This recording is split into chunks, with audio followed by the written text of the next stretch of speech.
Welcome, everyone. So it's my pleasure to introduce our robotics seminar speaker today, Professor Dario Floreano from EPFL. Professor Floreano is currently the director of the Laboratory of Intelligent Systems at EPFL. He holds a Master of Science degree in Visual Psychophysics, a Master of Science degree in Neurocomputation, and a PhD in Evolutionary Robotics. He was the founding director of the Swiss National Center of Competence in Robotics from 2010 to 2022. Professor Floreano has made pioneer contribution to the field of evolutionary robotics, aerorobotics, and soft robotics.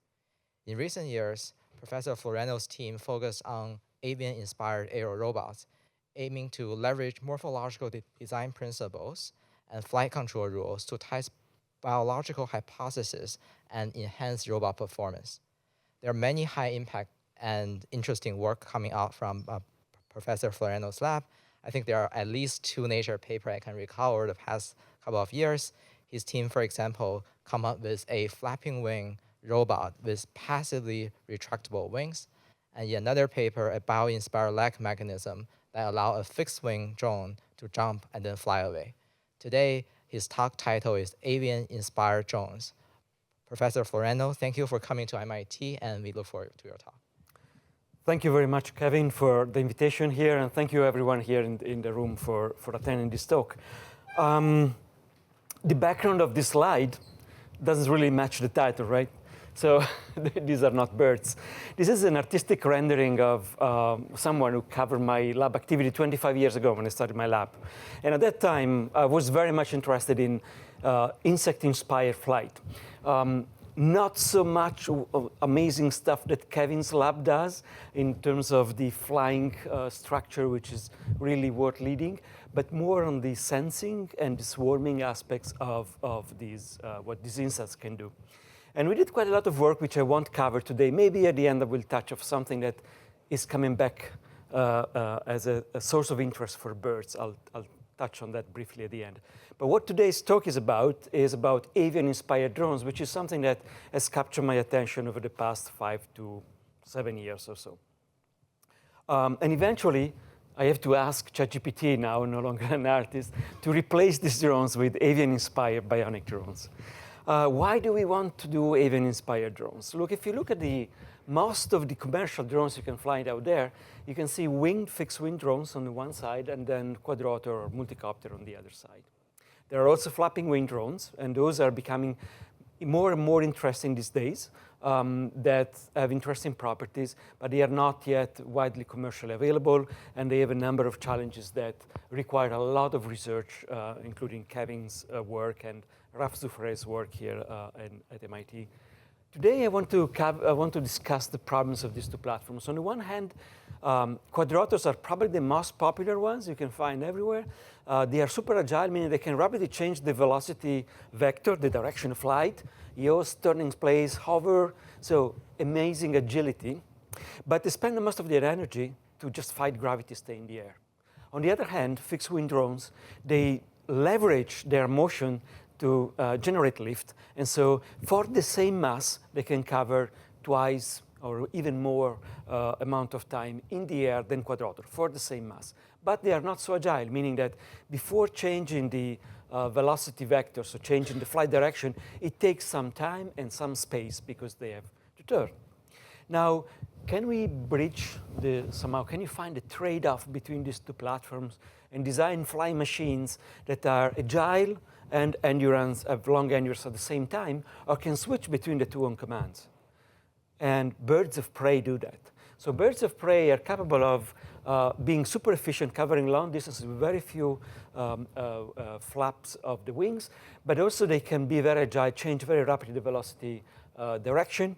And they do so not so much because they are flapping, but because they are morphing their wings. They are morphing not only the wings, as you can see here, and the tail, so changing the aerial surface and the direction, but they do so in order to redirect the total aerodynamic forces in the desired direction so that they can rapidly turn.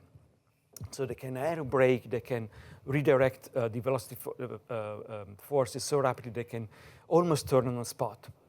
And they even can hover, as we can see later in the talk. So I thought, oh, these are fantastic sources of inspiration for the next generation of bio-inspired flying robot. So I went to talk first to my colleagues, biologists. I work with biologists all the time when I look into bio-inspired systems. And I asked them, what do we know about what birds do in different conditions? Almost nothing. I was used to the insect world, where people study insects in the labs, and they know a lot about what are the strategies for changing direction, for changing speed, for gaining altitude. When I talk to biologists working with birds, almost nothing. And the reason why there is very little knowledge, or there is more knowledge gaining now in a sky-wide moment, but the reason why there is little knowledge is that these animals, they fly in the sky, in the open sky. It's very difficult to make them fly in a lab. And even if you have a lab that is sufficiently large to make these birds fly, they are very smart animals. They do not necessarily do, like insects, what you want them to do. So they have a lot of cognitive processes going on. It's very difficult to train them to do specific things. So you need to have the facilities, you need to track them, and you need to train them. A few labs now are starting to do that, but I can literally count them on the hands of, on the fingers of one hand. The second reason why you cannot really study birds as you do with insects is that you would need to manipulate the wings of these birds or the brains or suspend them in ways which would be ethically not acceptable. Whereas with insects, whether you like it or not, but you don't need to go through a lot of ethics approval. So biologists know very little about these animals. They do not know how they turn, how they change speed. They have intuitions. There are a lot of articles where based on video captures of birds. So then I went to my colleagues in fluid dynamics, and I asked them, how could we possibly model these animals, or something simplified version of these animals, so that we can rapidly understand the lift and drag forces and the moment, so that we can understand how we can then derive or learn a controller and then eventually build a machine. And again, the colleagues I talked to say, no, Dario, this is too complicated because the things morph quite a lot. So you continuously change the profile, the area surface, the aspect ratio, and you have aeroelastic phenomena. Very difficult to model. So as you move, essentially the surface changes the shape, which changes the lift and drag, which changes the forces. And so this is like an egg and chicken problem, which is very difficult to model. So at least most of the fluid dynamics people would not be very confident in using machine learning or data-driven approach or making simplifications because, and correctly so, they would say then it's not going to fly. And so I said, how can we possibly tackle the problem of understanding how these birds work and eventually build a machine? And so we said the only way of doing that is building a model of these birds, putting them in a wind tunnel and starting to play with this and then modifying it through an iterative process. So one of the it's not the first design, but one of the interesting designs that we came up with, this is Enrico Ajanic, who was a PhD in my lab now. He works for it's a great company that builds drones for meteorological planning and meteorological weather data collection.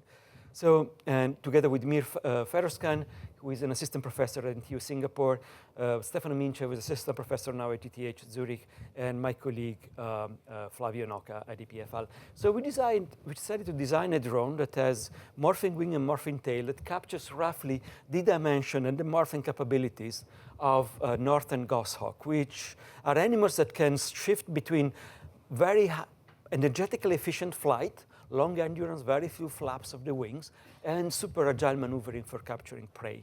So the dimension and the wingspan and everything was sort of modeled on this. It doesn't have the same morphing capabilities in terms of aerial surface than the northern goshawk, but it captures the big properties of this bird. Now I want to show to you before, yeah. Let me just play these videos.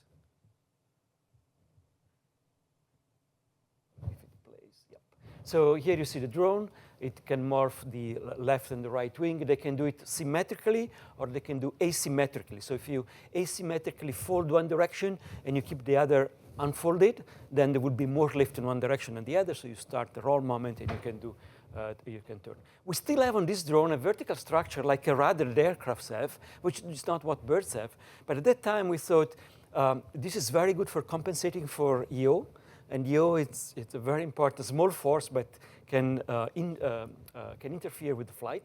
So we decided we keep a vertical rudder for the moment, and we just focus on the effects of morphing of the wing and the tail to try to understand what the aerodynamic forces are. What we did then is that we put this robot in a wind tunnel. It's an open wind tunnel, which you see there, wind shape from a Swiss company. That generates wind at a programmable speed. We put the robot, it's not the same that you've seen earlier, but it's a different one. We put the robot on the tip of a robotic arm, which controls the angle of attack of the drone, which is the important factor when you fly. And we have a 6-axis force sensor attached between the attachment of the drone and the robotic arm that allows us to compute the lift, drag forces, and the yaw, pitch, and roll moments of this drone as it morphs the wings at different angles of attack for a given wind speed. In this case, probably 8 meters per second, which is the cruising speed of this type of drone. As the drone is automatically positioned in different morphic configurations at different angle of attack, we collect all this data. This data go into the computer, and we use all this data to parameterize a physics-based model that comes from aeronautical engineering to fit the different configuration of this drone. So we use the data to parameterize existing model. We give NACA profiles that approximate our drones. And once we get this, we can start to understand what are the effects of morphing wing and tail. For example, this is one of a lot of data here. Just let me tell you one important thing you want to see first is stability. So when you design an aircraft, fixed-wing aircraft, you want to design it so that it is stable. It means that if the aircraft flies at a certain angle of attack, typically between 0 and 5 degrees, positive angle of attack. And if there is a small perturbation of the wind, automatically the drone will go back to the initial position without any control. This only happens if we say the drone is stable only when the center of gravity of mass of the drone is in front of the center of the total aerodynamic forces, longitudinal total aerodynamic forces. If this is the case, any small perturbation, then the drone will passively go back to that situation. All the aircrafts we fly on, when we fly in commercial aircrafts, they have this design. But sometimes you may want to be super unstable, or you may want to be unstable because you want to amplify, you want to give a small control command and let the machine turn and even amplify your control command. For example, fighter jets are unstable, so humans cannot pilot them because it's too difficult. Immediately, a small control command will destabilize them, but you have got computers high rate, they control the machine, all the area surfaces, so these aircraft can rapidly change direction. It turns out that with this morphing wing and tail, we can actually shift the center of gravity compared to the center of lift. And so we can go for different configurations. So we studied different configuration, tucked tails and tucked wings. Here we have got instead open tail and tucked wings, open wings and open tail, and you see all different configurations. For each of these configurations, we can look at the pitch coefficient, and without going into a lot of details, we can see, interestingly, what are the conditions at what angle of attack, which ones are the most stable or most unstable, so that we can go between stable and unstable flight depending on which angle of attack we are flying at. That's a very interesting thing. And it turns out there is a very nice paper by Christina Harvey, now University of California, Davis. She published in Nature in 2022 or 2023 a paper where she shows, whereas biologists always thought that birds tend to evolve toward the stable flight configuration over hundreds of thousands or millions of years, it turns out, she showed, that birds are actually evolving towards a situation where by morphing the wing and the tail, they can switch between stable and unstable flight. And that's very interesting. So we can do the same with our drone. We can also, just to give you an idea, I said that these drones can be agile. What happens, so agility is defined by the ability to change your velocity direction. So this means the ability of changing the angular rate. For example, it could be the roll rate or the pitch rate. And so the question is, for example, if you look at the pitch rate, we have to look at the pitch coefficient. So the highest the pitch coefficient is of one of the 4 different configurations that you can see there, the higher the pitch coefficient is, the better the machine is at changing the pitch angle. And so you can see that the green, compared to the black, which is our reference, tuck tail, tuck wing, you see that the green configuration over there has the higher pitch coefficient, meaning that it can rapidly change the pitch, only for angles of attack between -5 to approximately 20. But if you are into the blue configuration, you are much more agile if you are, say, 5 to 25 angle of attack. And so I don't go into all the details, but essentially for every angle of attack, we can choose the configuration here marked by the color that gives you the highest control in changing the pitch rate. And we have a lot of other graphs. So what I want to show with this is that having the ability to control or to morph the wing and the tail gives the machine much more agility and also decides whether it wants to be stable or unstable. Now that we have all this knowledge, we can distill this knowledge into a set of pre-programmed control actions. For example, if you wanted to turn to the right, we want to fold in one wing, keep the other wing unfolded so that we have more lift in this direction, less in this direction, and so the machine will start rolling in this direction, and then it carries on.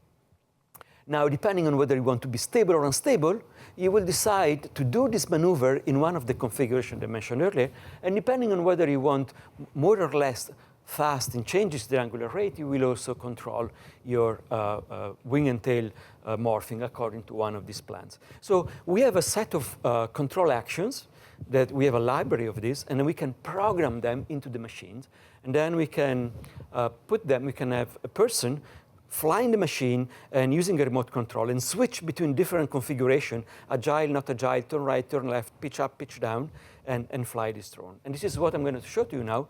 So the Enrico, who was the PhD student who designed the machine, is controlling this drone. You can see the configuration of the drone there. So he's going to switch between different control commands to make the drone fly in different rates, so different altitudes, fall in different trajectories. So super efficient and super agile machine. So as I mentioned to you earlier on, there is no need for flapping the wings for this, and this is the reason why we did not put flapping wings here. We have still a thrust produced by a front propeller. This simplifies our life because we also did some study putting a flapping wing in wind tunnel with biologists at Lund University in Sweden. It's messy. It's very difficult to understand what goes on. If you do not flap the wings, you can just understand much better the aerodynamics effect of all these control actions. And it turns out that birds, there is a paper you can find in the literature, that birds, it has been shown, learn how to flap their wings and fly instantly. As soon as they are mature enough with their muscles, they jump off the nest and they flap their wings. Most of the birds do that. Where instead they make errors and they have to learn is to do the maneuvering of the morphing and wing and the tail to, for example, perch on a branch. Sometimes they miss it or they go too fast. Or turn around the tree. Sometimes they miss the tree, they go too fast, or perch on or land on a spot, they don't land at the right spot. So all these maneuvers are learned by juvenile birds. There is a lot of evidence. So the morphing is the most difficult part that birds have to learn during their lifetime. Okay, now here we have a drone that does all of this, but it's still remotely controlled.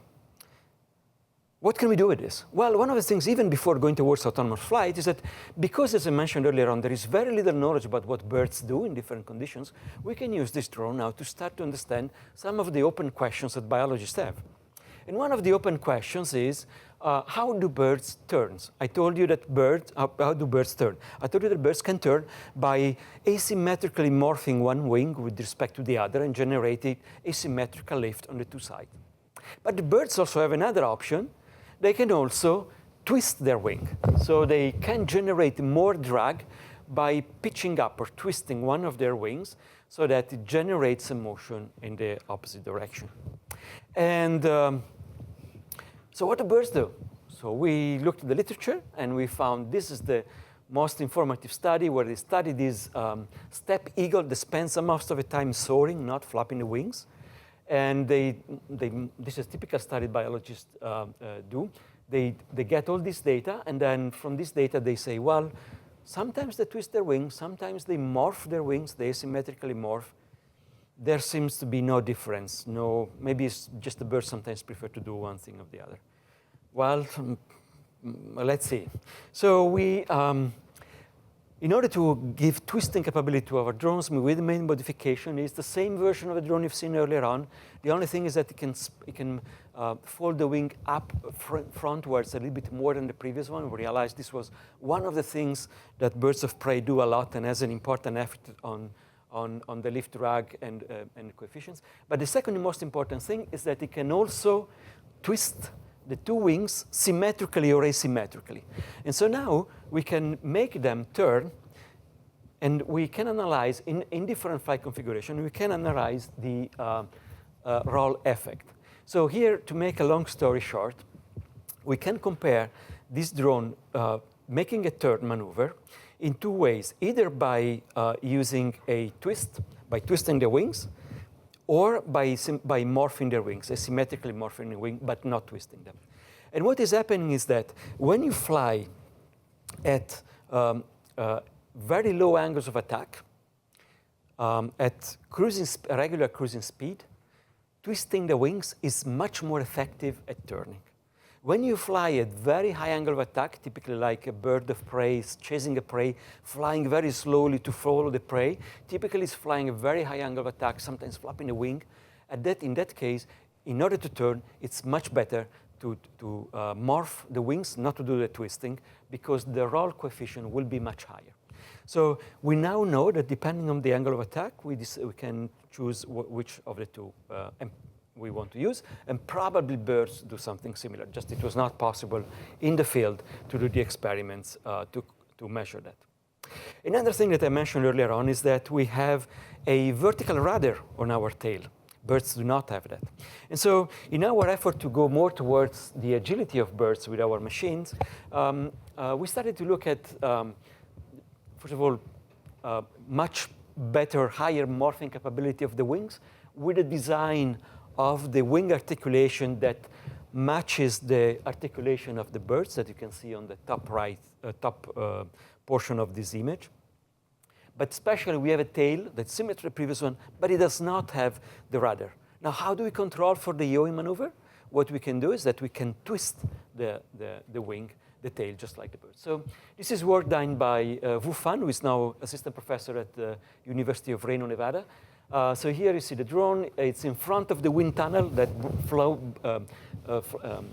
sends wind in this direction. You see the tail moving. We can also now, it can morph, but we can also twist the tail, which is what birds do. And potentially we could control or compensate for the yaw motion.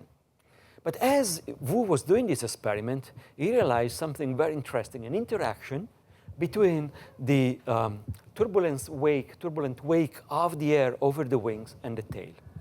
And so here I have to tell you another story that is quite interesting, people do not know. It turns out that there are birds like this one. They can turn in the air without twisting and morphing the wings. They simply twist their tail. And they twist the tail very slowly, so there is no inertia, no movement of masses. How is it possible that they can simply turn by changing the position of their tail? I mean, so what Wu did, he took its drone. What you're looking at here is the drone. We're looking at the drone from the back. Just we're looking, and so the air is blowing towards you. And so in the first experiment, we removed the wings. So we are only looking at the tail of the drone, okay? And what is happening is that you are looking here at the turbulence or at the air speed over the tail. And you can see that it's roughly symmetrical.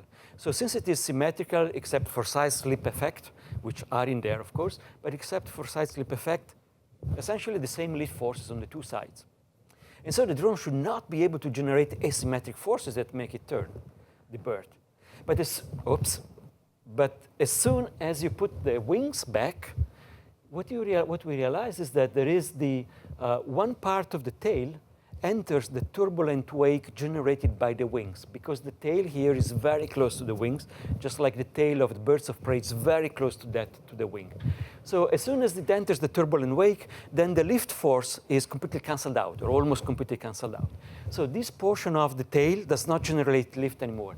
This portion of the tail continues to generate lift. So since it continues to generate lift, it will make the drone turn to the right side of the screen. And so what we did is that we did experiments where we essentially simulate this entry, moving of the tail to enter into the turning maneuver, and then exiting the turn maneuver by moving the tail in the opposite direction to restabilize flight. So you can see here with our drone, we can perform the same set of maneuvers. And what we do is that we launch our drone, we accelerate the drone from, we have a launcher that, thanks to Raf Soufrey here, who designed it while he was in the lab with my researchers. He accelerates the drone at the cruising speed. And once it's at the cruising speed, we release in our tracking or drone dome, as we call it, or motion tracking arena. And we make it to do the maneuvers, and then eventually we capture in the net. Unfortunately, we don't, our arena is not sufficiently large to make free flight maneuvers at this stage. We can also try to understand and reproduce more complex maneuvers. So here we have a combination of morphing or twisting of the tail with morphing of the wings to generate super agile maneuvers during chasing. So this is much higher rate of change in velocity direction. And so here again, we can do a combination of wing morphing and tail twisting to generate these very rapid turn maneuvers. And here again, you can see the drone performing this maneuver here in slow motion with a combination of morphing of the wings and the tail. So now we know how to do this with the tail. We don't need the rudder anymore. But how can we go now towards autonomous flight? And so a possible path towards autonomous flight is first to do attitude stabilization. We want, let's imagine the drone is up in the air. We want at least the drone to be stable up in the air, right? So how can we do that? Well, we need to have a good understanding how to control the morphing of the tail and the wing. Once you've got that, maybe we can move towards maneuvering. So performing like perch maneuvers, turning around objects. And in order to understand what is the best way of actuating the aerial surfaces of the tail and the wing, we can use trajectory optimization. So we make the drone perform a certain maneuver in simulation, and then we use a trajectory optimization algorithm to figure out the best conditions for morphing the wings and the tail to generate that trajectory, because we have a model that simulates what the drone does. But trajectory optimization is tricky because you have to know a lot about the environment, and putting constraints in trajectory optimization is possible, but only to some extent. And so eventually, the holy grail is to do completely sensor-based flight. And how do we do sensor-based flight? Well, we need sensors. We need to have a good model. And then probably we need some data-driven machine learning that is well-founded on the modeling, like reinforcement learning. I will show to you now early work that we have done towards these goals. Let's start with attitude stabilization. Well, again, there are birds like kestrels here that can stabilize their flight against the wind. In this case, they are tracking a prey down. But what you can see is that they continually maintain their body and their head. Of course, they also have neck muscles here, stable as they track their prey. And so how can you do the same with our drone? We don't need necessarily machine learning approaches here. So the idea is that we take one of our drones, the one with the twisting wing that I've shown earlier on, and we put it in front of our open wind tunnel. We suspended it with a cable. You can see the cable over there. You will see it better in a moment, the video. We suspend the drone with a cable over here. So this is like a safety cable. As the drone flies, you will see that the cable is no longer used. It's just there. But just if there's something wrong, it's in there. And what we can do is that we can now develop the algorithm. The algorithm is relatively simple. So the idea is that we have a model. So with this model, we know that given a certain state, we know what are the control actions that we should take with what weighting of the different actuators in order to go to the next state. Okay. The problem is that with fixed wing drones, you can use then a cascaded PID controller you have your model, you know what the different ailerons actuation give you in terms of roll angles, and that's fine. You cannot do the same here with our wing drones, because as I've shown to you earlier on, depending on different configurations of flight conditions, the same control commands have different effects. For example, I showed to you that if you fly at the high angles of attack, the twisting of the wings has less effect compared to the morphing of the wing for turning. So every difference, and there are many different other cases, but every different angle of attack and state of the drone affects the effect or the sensitivity of the control command, like the morphing of the wing. So what we do is that as the drone flies, we continuously update what we call a sensitivity matrix. So for every control surface that we have, and we have 8 control surfaces, we can measure the effect of that control command at that particular point in time. And so we can then, we have a map, we translate this sensitivity into a mapping matrix. So we have a control architecture that uses cascaded PID, and we take this mapping, which is updated every 100 milliseconds as a drone flies, to compute, essentially to change the weights of the control command so that we always maintain the drone stable. We also do Bayesian optimization to find in flight, to learn the best configuration for minimizing energy, but I don't have time to cover that today. I just want to show to you the stability here. The drone is suspended. Now we start to blow wind. We activate the thrust. This is work done by Simon Jäger, who is a PhD in my laboratory, Valentin Wüst, who just graduated, and Charbel, who is a postdoc in my lab. And you can see the drone is flying very stable against the wind. Here, I believe it's 10 meters per second. You see Simon now generating the equivalent of turbulence in the air. So there is a wind gust, and the way in which it does that is that it puts the stick near to the wing, so it affects the air that flies over that moves over the wing. And you can see that immediately our control command that operates on body rates with this sensitivity matrix being continuously updated, maintains the drone quite stable in the air. So he will do now more drastic changes, as you're going to see in a moment. But essentially what I want to say here is that the lessons we learned from this work is that it's very interesting to work on body rates, so controlling the body rates of our structure in order to give effective commands. So there are many different ways in which you can control a drone, but controlling body rates seems to be the most effective way for a reinforcement learning algorithm or whatever trajectory optimization to operate on. So that's for attitude stabilization. What about maneuvering? So for maneuvering, let's take, for example, the perching maneuver. We can use, for example, trajectory optimization to figure out the sequence, the optimal sequence of morphing of the wing and the tail to go from a starting location. So you fly, for example, 1 meter altitude at a cruising speed of, say, 10 meters per second, and then you want to perch on a pole there, which is, again, in this case, 1 meter height. And then we have a horizontal distance. We put constraints like we do not want to go below the height of the 2 locations, which would mean hitting the ground. And we have a number of other constraints. So it's a constraint-based trajectory optimization, and you can do this relatively simple. But what are the optimization criteria? What are the constraints? And if you look at the perching maneuver in particular, it's quite interesting because a few roboticists, including people here at MIT, have already solved this problem with fixed-wing drones.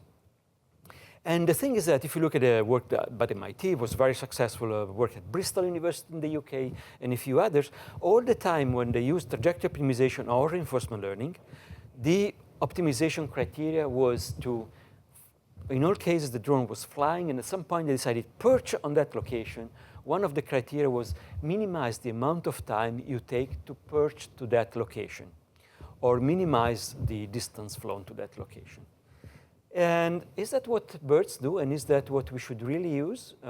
So my colleague Graham Taylor at Oxford University is one of the few who has a facility where he can train birds and monitor them. And so he trained these hawks to do perching maneuver, and he realized that they do this type of diving maneuver, so they go from one location to another. They go to a transition state, and here they start to use very aggressive maneuvering of the tail and the wing until they perch. And what he realized is that what birds do is not that they do not minimize the amount of time. They don't try to go as fast as possible to the perching pole. What they do is that they try to minimize the amount of residual kinetic energy when they hit the pole. So they want to, so they don't, collide too fast with the pole. And second, they try to minimize the amount of time at flown at very high. They try to minimize the distance covered flying at very high angle of attack when they are braking against the pole, because this is a situation where it's very difficult to control. If there is a wind gust, or if there is some other problem, this is a high risk for the animal. And so the question is, is it really true that birds, so that's what he wrote in this Nature paper, he said birds do this, they don't do what roboticist engineers think the drones should do. And so we said, is it really true? So it turns out that our drone had very similar mass and wingspan that the Harris hawk that Graham Taylor used in this Nature's paper. And so we just used the same drone you've seen earlier on. We have a number of control surfaces that we can control. And we give all these control surfaces to the trajectory optimization to go from one location to the next according to the same constraints of the birds of Graham Taylor's work. And we tried different type of optimization criteria, some taken from the literature, of robotics literature, and one taken from Graham Taylor's hypothesis. And it turns out that only when you use Graham Taylor's hypothesis, the two criteria I mentioned earlier on, you can produce a perching maneuver with the residual kinetic energy similar to that of the Harris hawk. Not only, but you also reproduce the trajectory, which I'm going to show in a moment. So here is the way it works. So we have a model. We do everything in a model because that we gather from the wind shape. Here is the launcher that Raf helped to develop. We accelerate the drone up to a given speed, and then the drone flies out there, and it tracks the trajectory that we have generated in simulation. We track the trajectory with a model predictive control. So here is the trajectory the drone has to track, and then eventually it has to go to a virtual pole, which is up here, before it is caught by the net. So that's how we do the experiments. And so I want to show to you some of the experiments here. You see the drone flying, perching there. Now you see it here, same slow speed. So you see the perch maneuver. Here you see from the back, and here you see in slow motion. So it's visually very similar to what the hawk does, but is the trajectory the same? Yes, the trajectory. So you see the bird, the drone, and the simulation. They have the same trajectory, not only that, but also the same morphing structure, the same morphing of the wing and the tail with the same timing that the bird does. So essentially, we can validate Graham Taylor's hypothesis, but also now we have a very interesting optimization criteria that we have used for trajectory optimization, but we can also use it with the reinforcement learning. So now I have a PhD student in the lab who is now repeating all of this using onboard sensing with the reinforcement learning, because now we can design a reinforced policy, a reward policy, which is anchored on what we know birds do. And we have established a collaboration now with Graham Taylor. We are going to look at a number of different maneuvers he's going to study with birds in his lab so that we can understand what birds actually try to minimize or maximize when they learn during the juvenile state. Reinforcement learning. Now we need to move away from trajectory optimization, put sensor data on. So again, Simon and Julius, two PhD in my lab, they use the model that we have inferred from the data, and they use PPO in this case to train in simulation the drone to go to a static location against, and to hover on the location against the wing. That location, you're going to see in a moment, looks like a ball in the sky. It's like a GPS point, and the drone has to morph the wing and the tail in order to go to that point. Here is the point, and stay there. Here you're seeing trajectory of drones flying at different points in the reinforcement learning steps. So these are drones that are not yet perfect. You see they're getting better and better, and so you can see that they move there. First, they learn how to move and stay there, and then they minimize the amount of morphing action they do in order to minimize the residual energy. But how do we take this to the real world? We have a few problems. First of all, there is a sim-to-real gap. There is a residual sim-to-real gap. As soon as Simon tried to put it in front of the wind tunnel, we cannot transfer it.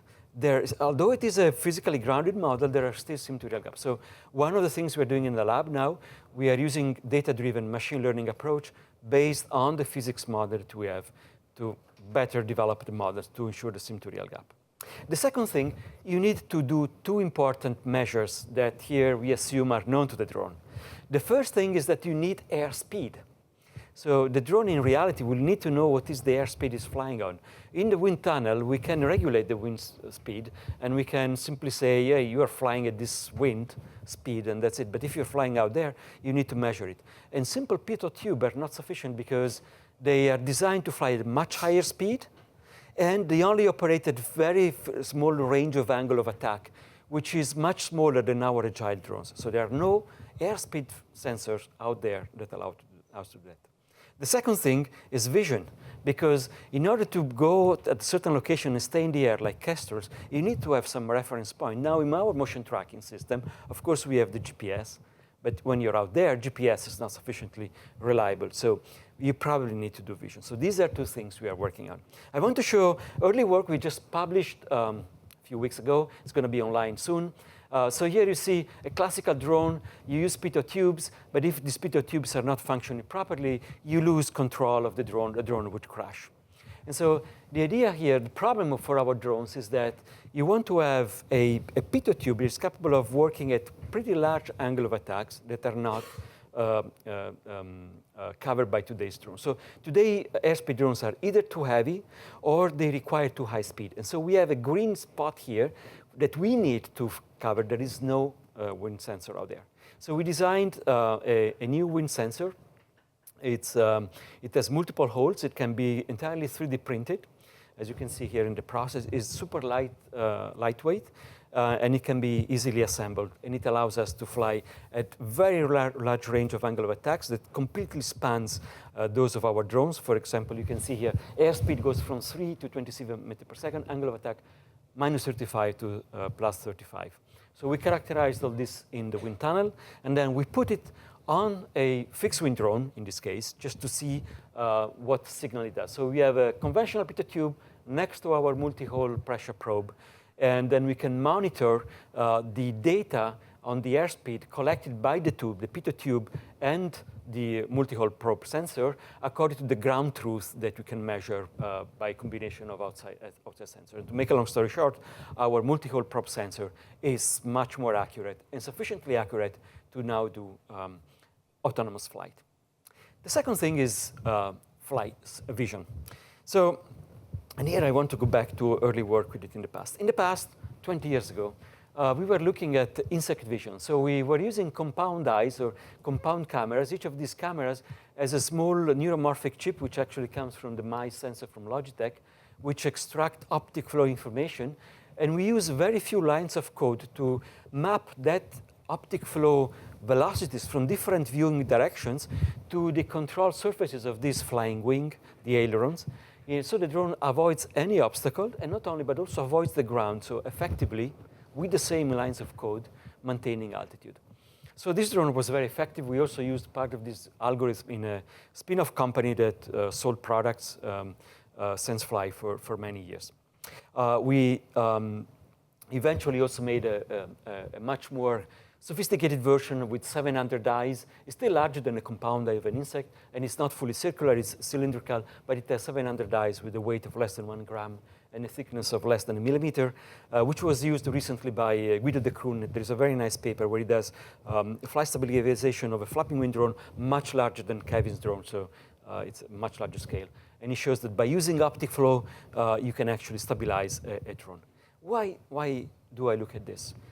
Because it turns out that birds seem to use optic flow, and we can trick them just like insects do the same trick. So if you fly an insect or a bird down a corridor that has stripes like this, you will see here are 3 corridors. If the corridor is equal frequency of the stripes on the 2 sides, the insect and the bird will fly in the center. So they balance optic flow on the 2 sides.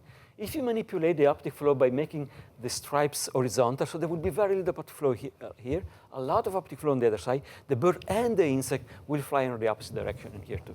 So there is a lot, this is one example, but there is this very nice paper in Frontier Neurosciences, a review by Altshuler and Srinivasan. Altshuler, expert in birds, Srinivasan, expert in insects, and they show all the comparisons. It's amazing.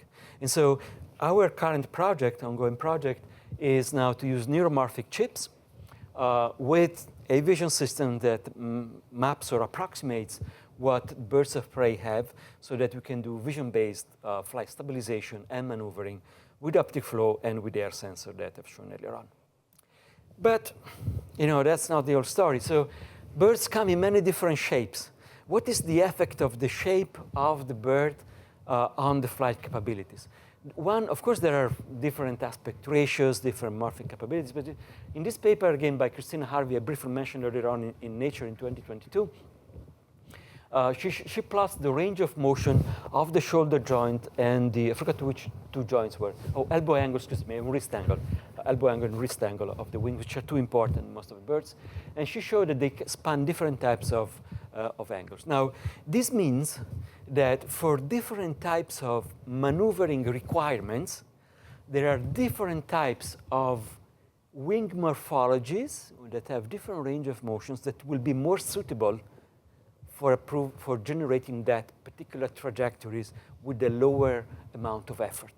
And so this is an ongoing work. We start with fixed wing, but I don't have time. I just want, so it's okay. I want to cover this. So go into more futuristic stuff. So birds not only fly, but they also multimodal. So they walk, they hop, they perch. And so, for example, as you can see here, they seem to jump and then take off. And so that's why do they jump and take off? Why don't they simply fall off and then they fly?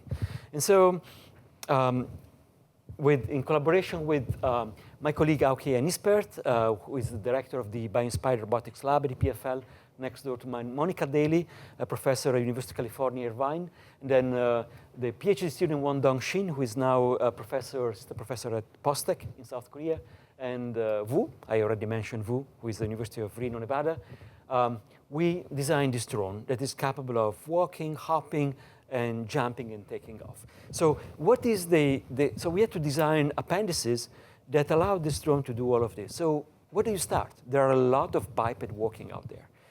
Do we take biomimicry? My approach is always, let's try to simplify the things to capture only the most important principles that we can then implement in an engineering way. And it turns out that there are, reading at the literature, two areas that are one requires to pay attention to achieve all of this. One is the ankle joint, and the other one is the joint here at the toe. So one of the interesting things here is that birds, what happens is that they store elastic energy as they jump, as they go, and as they land, and then they release this elastic energy through a torsional, through muscles and tendons that we can imitate or capture by using a torsional spring in this area here. So we can generate very much faster accelerations in the vertical area when we jump, for example, by using this torsional spring. So this is an important aspect to generate powerful jumps that allow the robot to gain altitude and eventually to fly off. The second important thing is to have a torsional spring here at the foot design that allows the foot to comply when it is walking and when it is jumping. So we need to have, first of all, a small offset. At the beginning, we didn't have the offset. It was quite important for turning. And then we need to have a torsional spring here again that allows this compliance so that the drone can walk and eventually jump and take off without opposing any resistance. And so to make a long story short, in this paper, we show that our drone can jump, take off, walk. But the important thing is that jumping for taking off is energetically more efficient than simply flapping the wings or activating a propeller, because you gain so much altitude, which would require a lot of thrust and a lot of power to take off, that instead with this torsional spring, we can easily gain.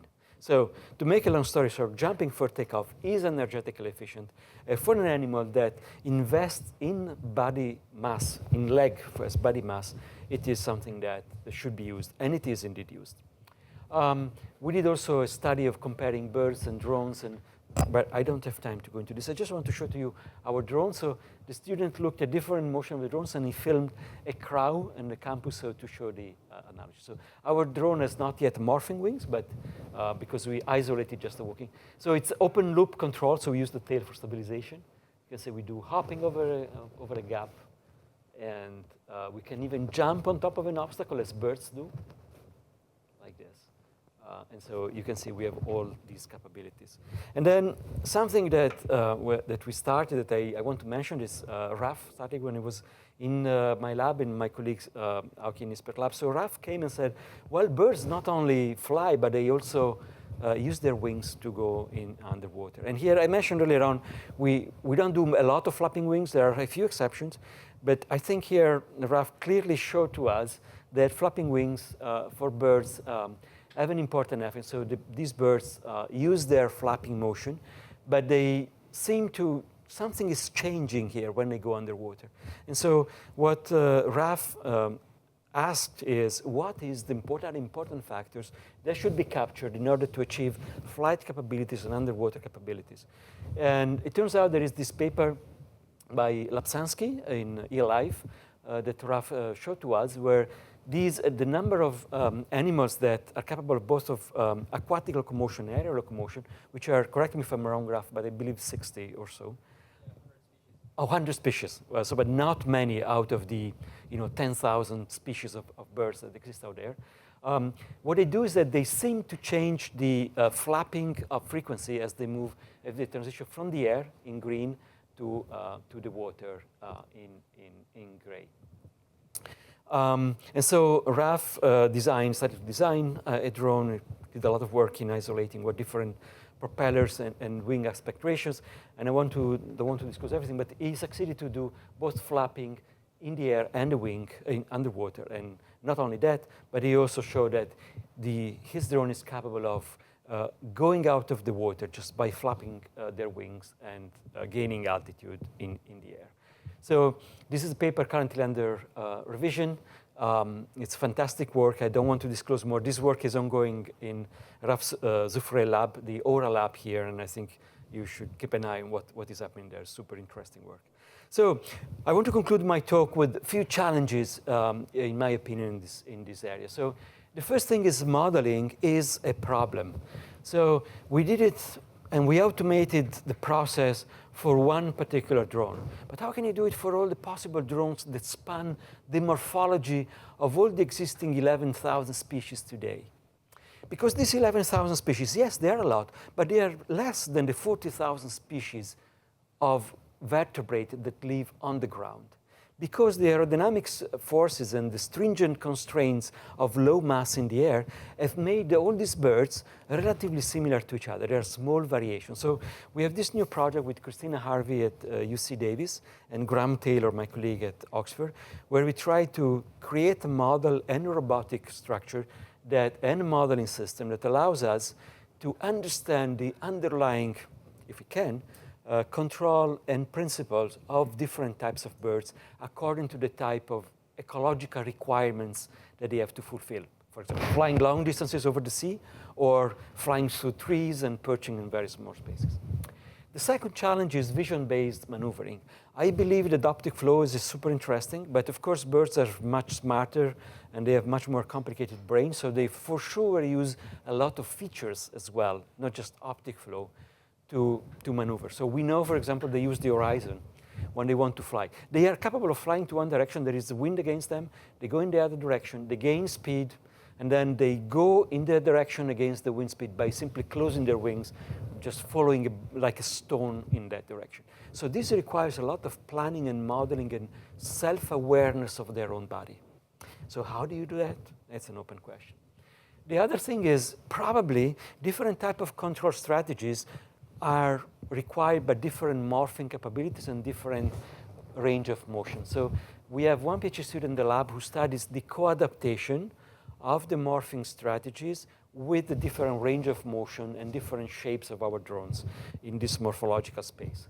And last, one of the things I didn't have time to mention here, we've been working for more than 20 years in aerial swarms, most of the time with fixed wings and quadrotors. I'm very interested in the future, as soon as we have a small platform, to go towards flocking of real birds. So now we have a smaller platform which is under review that simplifies the version I've shown to you earlier on, but it's approximately, it's smaller, so we can possibly fly within our flight arena, which is a 10 by 10 meters. And with this, I want to thank you for your attention.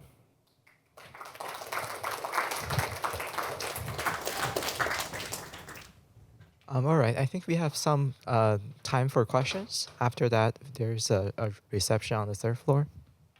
I can just ask about I wanted to ask about the power consumption and the onboard power and sensing. So if you were to build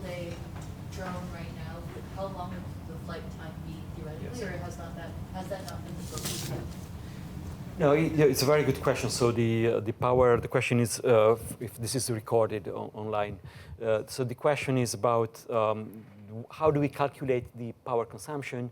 How do we decide what batteries are on board? At the moment, we have a standard package which we use for a drone of similar wingspan and similar mass with non-fixed wings. And this gives roughly an endurance of 20 minutes at the optimal cruising speed. Now, for our drones which have more drag induced by the feathers and have more actuators on board, the flying endurance is going to be smaller than that. The reality is that except for the very, very first remotely controlled drone that flies out there, we haven't been able yet to do autonomous flight in the air outside. So we haven't really collected data, but I expect something like 10 minutes, 10 to 15 minutes, roughly, if we do not have adverse wind. But that question is quite interesting also because we have done studies. Okay, there are different type of wing and tail configurations that require different power. So you may be more agile with a certain configuration of wing and tail, may be more agile, but it requires much more thrust to be able to move. And so depending on on the wind speed and your requirements, you may go back to a configuration that allows you to be stable and perform that maneuver with much less energy efficiency. So we did a study of that in 2 papers. One paper is the first, the Lisok, I showed the red drone. We show for each angle of attack and each speed, what is the optimal configuration for consuming less energy. And for the drone with the twisting and morphing wing, we use Bayesian optimization in flight to figure out what is the optimal configuration with few trials. So the drone does a few trials, and then it goes into the optimal configuration for that angle of attack and that wind speed. Sorry, follow-up question.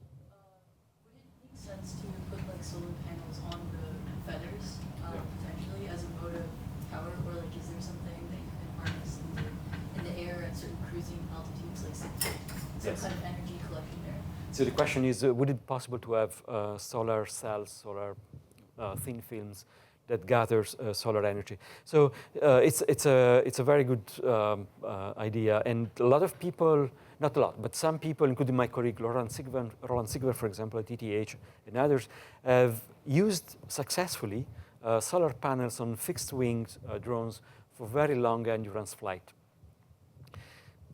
Now, the problem with our feathers is that they must be sufficiently lightweight and have a certain flexibility and folding one on top of the other, so that putting small solar panels there may be possible, but it's challenging. We haven't tried it, but one should try. The other thing is you don't have only one line of power going out as you have in these flat, long cells. Every feather would need to have its own line going towards the central fuselage, if you like. So it may be a bit complicated, but why not? One day, if you want to do long soaring, and we have a simplified version of our drone, which doesn't have so many feathers, probably it's something one could look into. Question. I'll let you. So you mentioned the various taking into consideration the time at high attack angles and energy while approaching some perching. Do you consider that to be the objective to be optimized, or some constraint on some other optimization problem? So your question is whether when we do the trajectory optimization for the perch maneuver, whether this optimization criteria of minimizing the distance covered, high angle of attack, and minimizing the kinetic energy at impact is applied only to this maneuver or also to other maneuvers? Is that the question? Yes. Yeah. I do not want to say that it applies to other maneuvers. I do not know.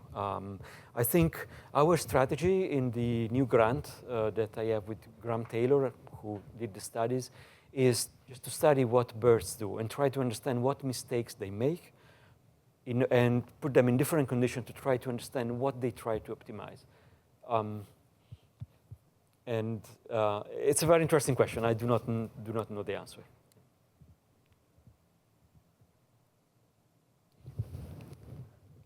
Hi, great talk. I have a question regarding your ongoing work of the reinforcement learning of the drones. So you said you're using a data efficient modeling now to solve the issue. So I was wondering whether you're using like a synthetic data set from the simulation, or do you already have a big data set collected from the physical model or previous iterations you did already? Yeah.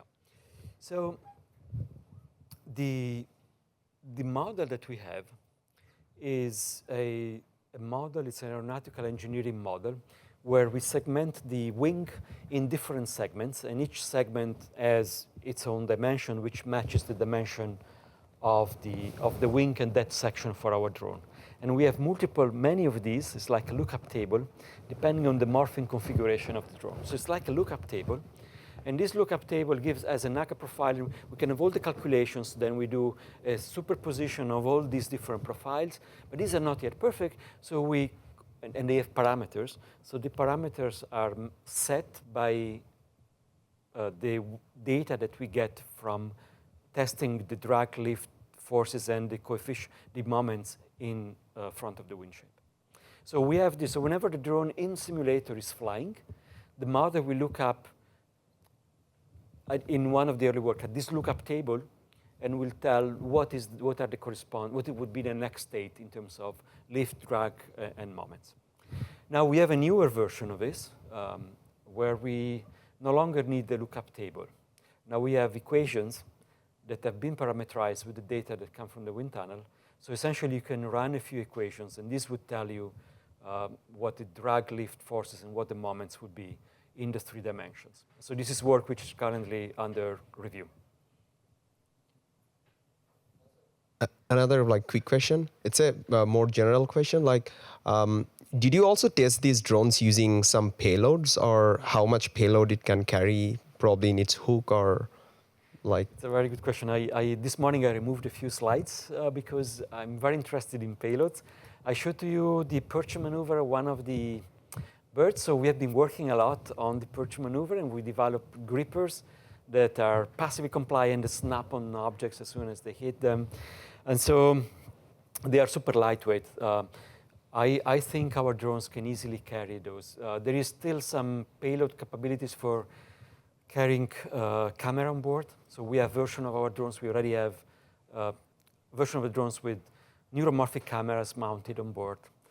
So we have, but not a lot of payload. Like if we're talking about 20 grams, 30 grams, I do not know the precise numbers. But this is sufficient for small grippers. You can grab something very lightweight if you like, but yeah. Yep.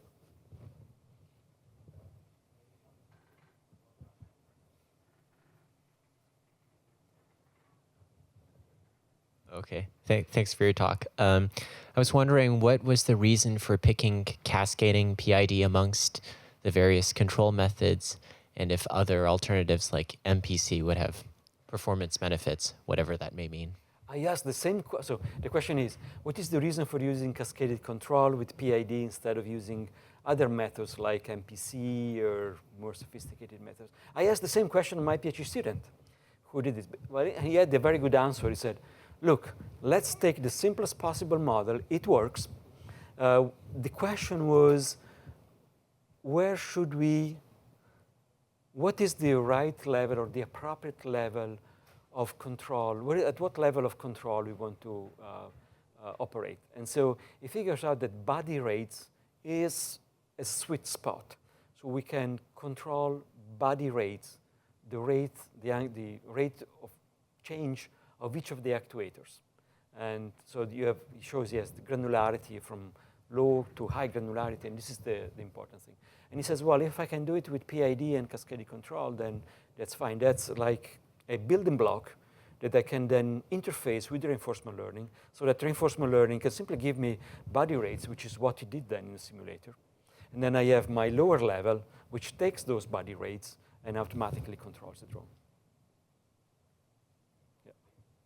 And the computational efficiency is also quite interesting because we have Orin I believe, NVIDIA Orin on board, but essentially we don't need it for this type of computation.